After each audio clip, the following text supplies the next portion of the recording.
चलो, BPSC teacher exam के लिए बेटा सेम तो सिलेबस है, मैंने देख लिया, ठीक है। और लाने के लिए क्या करना होगा संतोष? लाने के लिए मेरा कोर्स खरीदना होगा, है ना? कह रहा कोर्स बेच दो इसको। यस परवेश, न्यू बैच हर महीना आता है ऑनलाइन, अभी भी आया है। जल्दी बताओ, बनाते जाओ फटाफट, जल्दी बनाओ। तो 5 क्वेश्चन से जल्दी बनाओ। नहीं करण, कोई कूपन कोड नहीं है उसके लिए, बुक के लिए। यस वेरी गुड, बहुत अच्छा, बहुत ही अच्छा। CHSL बेटा, CHSL के लिए तो बता रही हूँ। CHSL, MTS, CGL, जितने भी ऑब्जेक्टिव एग्जाम्स है बेटा, TGT, DSSB, NDA। चलो, He said God bless you। बेटा मैं तो यहां लगाया ही नहीं, तो मैंने क्या कहा? अगर मैं दिया हो या हिडन हो कोई फर्क नहीं पड़ता, आपको मैं लगाना पड़ेगा। He said, सारे said को मैं क्या कर दूं? विश्ड में चेंज कर दूं। लेकिन बेटा यहां तो गो टू हेल है, इसलिए मैं यहां विश चेंज नहीं करूंगी, मैं एक एक करके करूंगी भाई। He prayed, प्रेड के बाद कंजंक्शन दैट। में हो चाहे नहीं हो, हमें सब्जेक्ट के बाद माइट लगाना ही पड़ेगा, क्योंकि आप विश और प्रेयर कर रहे हो, और माइट के बाद वर्ब का बेस फॉर्म, और you second person according to object. भाई ऑब्जेक्ट तो है ही नहीं, चलो मैं मी मान लू, हिम मान लू, है ना? तो आगे ही था तो हिम नहीं माना, मी मान लिया। देखो नेक्स्ट आओ, he said to me go to hell. बेटा यहां पे क्या कर रहा है? वो बिल्कुल श्राप दे रहा है। She cursed me, she cursed me to go to hell. लेकिन मैं कहूंगी भाई हमें कंजंक्शन लगाना है दैट, और वो मुझे कह रही है गो टू हेल, है ना? That I might go to hell. He said to, she said to me, she cursed me, she cursed me that I might go to hell। देखो ध्यान से। Yes 32 खत्म हो गया भाई, 32 का एक चैप्टर बाकी है, संडे को आपको कराऊंगी मैं कंडीशनल सेंटेंस, बाकी 32 फिनिश्ड। अब आओ, they said long live the king, they prayed that the king might live long। रुको 32 बता दूं एक बात, the king might live long। बेटा में हो चाहे नहीं हो, हमें might लगाना ही पड़ेगा। कविता बेटा 32 का एक कंडीशनल सेंटेंस बाकी रह गया ना, बस ना, बाकी तो सब खत्म। कविता आप एक बार क्लास नोट्स इस बुक को चेक कर लेना, सारे चैप्टर जो आपके कंटेंट्स में लिखे हुए हैं वो आपका खत्म हो गया है कि नहीं, वो एक बार चेक करके मुझे बता देना बेटा। इसके अलावा आपके GIF वोकैब स्टोरीज में जो वोकैब कराया है वो सब लोडेड है कि नहीं, वो देख लेना, ठीक है? देखो जरा ध्यान से, ये देखो फिर से सुनना। ही सेड, बेटा सेड को हमने प्रेड और विश में चेंज किया, कॉमा इन्वर्टेड कॉमा दैट में हुआ, second person according to object, object है ही नहीं तो मैंने आई मान लिया, मे को माइट बना दिया, प्रॉस्पर कर दिया इन लाइफ। देखो ठीक है, फिर से आओ, शी सेड, शी प्रेड या wished, that second person according to object I बन गया, मे का माइट बन गया, सक्सीड इन दैट अटेम्प्ट। देखो दिस अटेम्प्ट को दैट अटेम्प्ट, ठीक है? बोलो समझ में आया? कौन सा कोर्स लूं, VOD या रनिंग? बेटा आप देख लो आपके पास समय कितना है, 6 से 7 महीना समय है, तो आप जो बैच है हमारा लाइव वो लेना, और समय नहीं है तो VOD लेना। वासु पूछ रहा है GT नगर में कब आ रही हो? वासु तुम तो 1 किलोमीटर दूर हो मेरे से, तुम ही क्यों नहीं आ जाते हो मिलने? बताओ तो जरा। देखो समझ में आया? बोलो कोई प्रॉब्लम? ये हमारा बन गया ऑप्टेटिव सेंटेंस। ऑप्टेटिव सेंटेंस क्या कहा मैंने बेटा? विश, प्रेयर और कर्स है। इसमें सेड को विश या प्रेड में चेंज कर दो। उसके बाद क्या करें? कंजंक्शन दैट लगा दो, फिर सब्जेक्ट लगा दो। सब्जेक्ट के बाद माइट लगाना। अगर आपके डायरेक्ट स्पीच में मे हो तब भी, नहीं हो तब भी। माइट के बाद क्या करेंगे बेटा? हर मॉडल वर्ब का बेस फॉर्म लेता है। बाकी जो प्रोनाउन है पीछे उसको अकॉर्डिंग टू रूल चेंज कर दो। ठीक है? कविता कंडीशनल सेंटेंस के अलावा सब कंप्लीट है।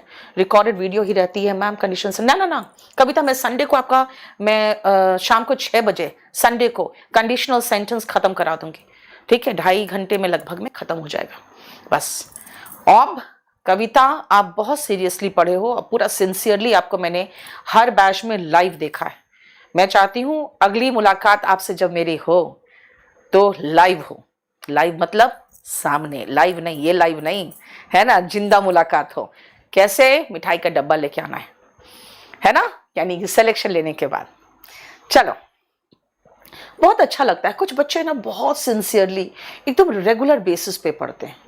मतलब अगर 6 बजे क्लास किया तो 6 बजे आएंगे। अगर कहती हैं यार ठीक नहीं लग रहा है, रात को 10 बजे पढ़ाएंगे तो 10 बजे आएंगे। मतलब बहुत सिंसियरली पढ़ते हैं। चलो आ जाओ नेक्स्ट। आप देखो, जहां प्रेड लगाना है क्या वहां पे यस परमीत, विश्ड और प्रेड दोनों में तो कुछ भी लगा सकते हो। खाली श्राप में बेटा कर्स्ड लगाना। ठीक है ना? Thank you Aditya, thank you so much. आजा next, imperative sentence. Imperative sentence क्या है? बहुत ध्यान से सुनना बेटा। जहां पे आदेश देते हो, गो अवे, रिक्वेस्ट करते हो, प्लीज हेल्प मी, सजेशन देते हो, वर्क हार्ड, एडवाइस देते हो, टेक कंप्लीट बेड रेस्ट, मना करते हो, प्रोहिबिशन करते हो, डोंट गो देयर, इन सब को हम इंपरेटिव सेंटेंस में रखते हैं। पहचानोगे कैसे बेटा? इनकी पहचान है कि यह वर्ब के बेस फॉर्म से शुरू होता है और आपको महसूस हो जाएगा रिक्वेस्ट है। जैसे कहेंगे please help me, please, please word सुनाई दे रहा है आपको? हाँ, तो सेड टू को रिक्वेस्टेड में चेंज करो। क्या किए? रिक्वेस्ट में चेंज क्यों किए? जब अंदर आपको प्लीज दिख रहा है तो इसको हटा दो और सेड टू को रिक्वेस्टेड में चेंज कर दो। यानी सेड टू को according to requirement, ordered, requested, advised, forbade, इन सारे वर्ड्स में चेंज करना पड़ेगा। ठीक है? अब आ जाओ ऑब्जेक्ट। देखो हो गया, कंजंक्शन टू लगा और टू के बाद वर्ब का बेस फॉर्म आया है। क्या किया मैंने? कंजंक्शन टू लगाया। यानी ये क्या? फिर ध्यान से सुनना, फिर वापस आओ। एक चैप्टर पढ़ोगे कंजंक्शन, वहां पे मैं आपसे पूछ सकती हूं कि भाई नरेशन में असर्टिव सेंटेंस में कंजंक्शन क्या लगता है? कहोगे दैट। इंट्रोगेटिव में क्या लगता है? WH फैमिली में तो कोई कंजंक्शन ही नहीं लगता, और WH फैमिली नहीं हो तो इफ या वेदर लगेगा। ओके, तो फिर ऑप्टेटिव सेंटेंस में क्या लगता है? ऑप्टेटिव सेंटेंस में भी दैट लगता है। वहीं पर मैंने बता दिया एक्सक्लेमेटरी सेंटेंस में भी दैट लगता है। अब आते हैं लास्ट में इंपरेटिव सेंटेंस में क्या लगता है? तो बेटा इंपरेटिव सेंटेंस में टू लगता है। अब बेटा टू के बाद तो बेटा वर्ब का बेस फॉर्म ही आता है। ठीक है ना? क्लियर? टू के बाद वर्ब का बेस फॉर्म ही आता है।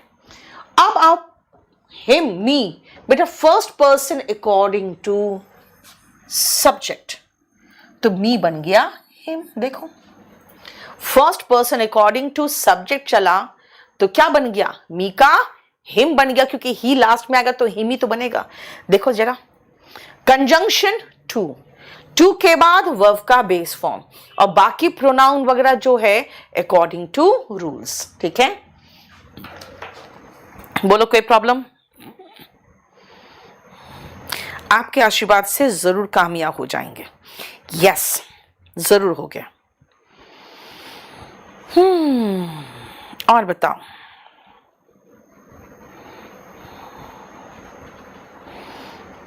समझ में आ गया? कुछ क्वेश्चंस कर लो तो फिर आपको ये भी समझ में आ जाएगा। आंसर छिपा के कर रही हूं मैं। चलो फटाफट देखो तो, जल्दी करो।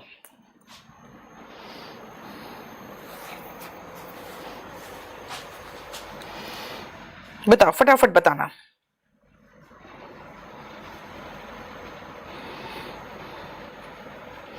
शुरू से पढ़ने के लिए बेटा कोई भी बैच ले लो ना। अंशु, आशु नहीं, Anshul book out of stock दिखा रहा है। अभी रात में चेक करती हूँ मैं, जरा देखो कौन सा बुक आउट ऑफ स्टॉक है, एक बार चेक करो। PDF black and white. बेटा ब्लैक एंड व्हाइट क्या करोगे, उसका प्रिंट आउट लेना है क्या तुम्हें? बेटा प्रिंट आउट अगर लेना है तो प्रिंट आउट क्यों लोगे, ये किताब खरीद लो ना। पूरा कलर्ड बुक है, ये देखो एकदम कलर्ड, ये रहा कलर्ड एकदम, देखो ठीक है, ये ले लो।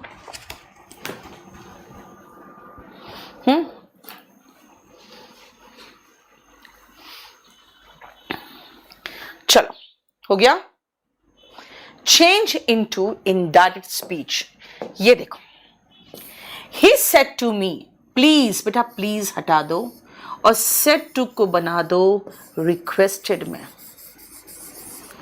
ही रिक्वेस्टेड मी, कॉमा इन्वर्टेड कॉमा हटा के टू के बाद वर्ब का बेस फॉर्म बिल्कुल सही है।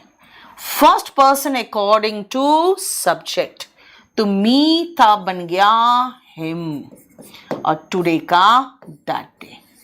बस देखो, he requested me to help him that day. Fine, समझ में आया? गीता वेरी गुड, ककशन फिरदौश वेरी गुड। अच्छा class notes out of stock है, जल्दी से बोलो उसको क्या कर रहा है, कब आएगा बुक, कब आएगी किताब, है ना? आएगा नहीं, आएगी। He said to me sir don't lean against the wall. तो देखो बेटा यहाँ पे रिक्वेस्ट कर रहा है और मना कर रहा है ना? लेकिन देखो ध्यान से, डोंट है तो सेड को हम चेंज किए फॉरबेड। अब जब हमने फॉरबेड बनाया ना बेटा, तो ये सर को भी हटाना था। अब ये सर ऐसा महसूस हो रहा है कि सम्मान के साथ बोला जा रहा है, तो मैं इस सर को हटा के चेंज करूंगी रेस्पेक्टफुली। रेस्पेक्टफुली का मतलब है कि आप सम्मान के साथ बोल रहे हो। ही फॉरबेड मी रेस्पेक्टफुली, और डोंट मत लगाना, फॉरबेड हो चुका, to lean against the wall. ऐसे भी हो सकता था, he requested me respectfully not to lean against the wall। देखो ध्यान से इसका आंसर, मैं आपका इसका आंसर दिखा दूं। जब मैंने रेस्पेक्टफुली लगाया है बेटा तो फॉरबेड लगाया है, ऐसे फॉरबेड के बाद रेस्पेक्टफुली ठीक लगता है। He forbade me respectfully to lean against the wall, और he asked me respectfully not to lean against the wall.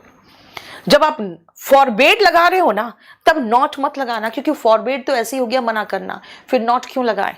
हाँ, जहां पे आस्क्ड लगाया बेटा, आस्क्ड का मतलब क्वेश्चन पूछना खाली नहीं होता है, रिक्वेस्ट करना भी होता है।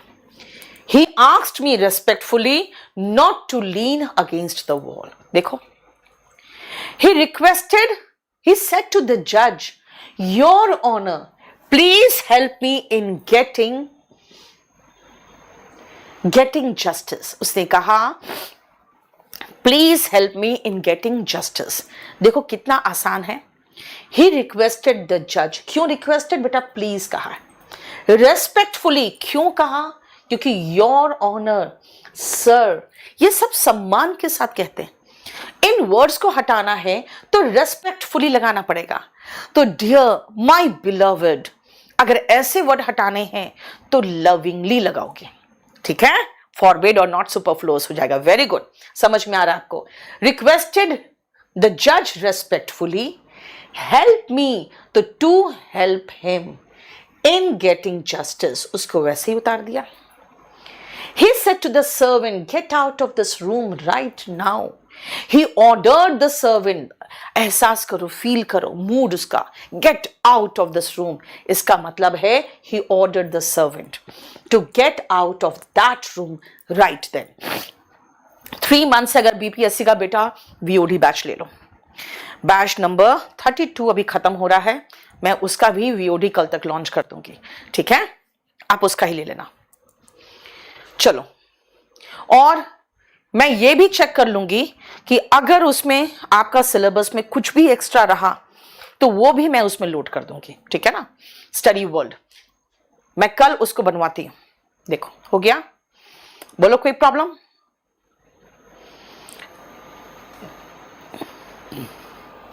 एक्सक्लेमेटरी सेंटेंस में नेक्स्ट क्लास में कराऊंगी, क्योंकि बेटा इतना ज्यादा ये जो चैप्टर है ना, थोड़ा सा भारी भरकम चैप्टर है। आज आप क्या करोगे, आप क्लास नोट्स से इसको प्रैक्टिस करो, और अगर आपके पास क्लास नोट्स नहीं है तो बेटा मैं आपको समझाऊंगी कि आप वॉल्यूम 1 से भी प्रैक्टिस कर सकते हो। खाली एक्सक्लेमेटरी वाक्य जो हो ना, ओह वाओ एलास उफ जैसे होते हैं वर्ड्स नहीं हिंदी में, तो उसके है एलास, हुर्रे, ओह वाओ, ये सारे वर्ड्स वाले जो होंगे ना उसको छोड़ देना। मतलब जिसमें आपको एक्सक्लेमेटरी मार्क दिख जाए, बेटा एक्सक्लेमेटरी मार्क ये होता है, ये होता है, ये दिख जाए, ये वाले क्वेश्चंस मत करना। बाकी अभी आप सारे क्वेश्चंस करोगे तो वॉल्यूम 1 से आपका हो जाएगा। तो आज याद रखिएगा बेटा, आज मैं ज्यादा क्लास नहीं ले पा रही हूं क्योंकि आज काफी दिन भर टायर्ड हो गई। आज मेरा एक इंटरव्यू था शाम को, आज काफी लोगों से मुलाकात हुई। आज मेरी मुलाकात हुई है कुमार गौरव सर से, अभिनय शर्मा से, फिर जो अध्ययन मंत्रा के मालिक है तो रोहित से, तीनों से मुलाकात हुई। तो बढ़िया, बहुत बढ़िया दिन बीता आज, खाए पिए मस्त रहे, लेकिन फिर ultimately back to pavilion class लेना है। शाम की क्लास नहीं हो पाई क्योंकि मैं ऐसे भी लेट पहुंची, यहाँ पे माइक में भी प्रॉब्लम था, और फिर मैंने कहा कल ले लूँगी। तो ऑनलाइन में यही फायदा है कि बच्चे बस कनेक्टेड रहे, दिल से कनेक्टेड रहे। मेरी जिम्मेदारी बनती है आपका सिलेबस कंप्लीट कराएंगे। अभी आपने 32 नंबर की कविता को देख लिया, उससे मैंने कह दिया कि भाई तुम्हारा एक चैप्टर बाकी है जो संडे को होगा, और उसको मैंने क्या कहा, मैंने ये कहा कि ये किताब देखना, इसमें जो पहले पेज में कॉन्टेंट्स दिया है वो देखो। जिस समय आपका ये सारा चैप्टर खत्म हो जाएगा, इसका मतलब मेरा खत्म है ना, इसका मतलब सिलेबस खत्म। बेटा मैं कभी भी सिलेबस उड़ाती नहीं हूं, मेरा है जितना बुक में है वो होगा तभी सिलेबस खत्म। 20 शीट्स वोकैब का है, हो जाएगा तब खत्म। जीआईएफ वोकैब सारे हो जाएंगे तब खत्म। स्टोरीज वाले वोकैब खत्म हो गए तब खत्म। इडियम्स, फ्रेजेस वगैरह सब कुछ करा देती हूं, और पैसेज, क्लोज, सेंटेंस अरेंजमेंट के अलावा करीबन अराउंड 75 या 80 टेस्ट पेपर्स है लेटेस्ट, वो सारा भी मेरे द्वारा आपको कराया हुआ मिल जाएगा। चलिए कल मुलाकात होगी आपसे, फिर रात को 10 बजे। बेटा मैं आज आपको इसलिए भी छोड़ रही हूं, एक और रीजन है कि आपको मैंने आज 3 तरह के सेंटेंस करा दिए हैं। बेटा इसका प्रैक्टिस बहुत इंपॉर्टेंट है, कल तक प्रैक्टिस करके रखना, उसके बाद में आगे बढ़ूंगी। आपको क्या क्या करना है, असर्टिव सेंटेंस, इंट्रोगेटिव, ऑप्टेटिव और इंपरेटिव, ये 4 तरह के सेंटेंस प्रैक्टिस करके रखोगे। कल आपसे मुलाकात होगी और फिर मैं खत्म करने के बाद कुछ मैं भी प्रैक्टिस कराऊंगी, ठीक है। चलो, थैंक यू सो मच।